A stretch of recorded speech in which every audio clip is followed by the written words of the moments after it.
বাংলাদেশে এখন আন্দোলনের ট্রেন্ড চলতেছে, যে যার মতো আন্দোলন করতেছে। এই তো গতকাল একদল আন্দোলন করতেছে, তুমি কে আমি কে হ্যান্ডেল হ্যান্ডেল, অর্থাৎ রিক্সাওয়ালারা। আরেক দল আন্দোলন করতেছে, তুমি কে আমি কে ব্যাটারি ব্যাটারি, অর্থাৎ অটো রিক্সাওয়ালারা।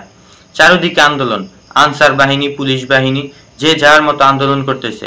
তো এর জন্য কিছু লোক তারাও চিন্তা করতেছে, দেশ যেহেতু স্বাধীন হয়েছে, তারা আন্দোলন করতে পারলে আমরা কি কারণে আন্দোলন করতে পারবো না।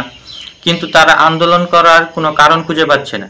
তাই তাদের জন্য কিছু টিপস হইতে পারে, যে আপনি আপনার বউয়ের সাথে ঝগড়া করছেন, ঝগড়া করে বউয়ের সাথে হেরে গেছেন, তো কি করবেন, লাগান আন্দোলন। তারপর আপনার বউয়ের তরকারি রান্না করা মজা হয় নাই, বউকে তো কিছু বলতে পারবেন না, তাই লাগান আন্দোলন।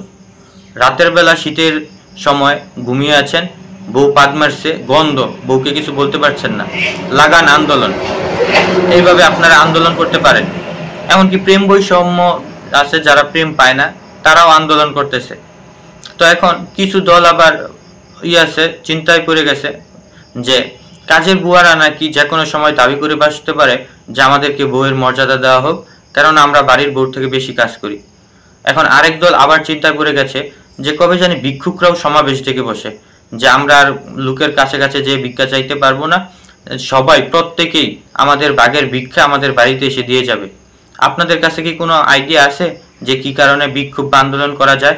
যদি আইডিয়া থাকে তাহলে কমেন্ট করে জানিয়ে দিন যে এই কারণে আবার আন্দোলন করা যেতে পারে।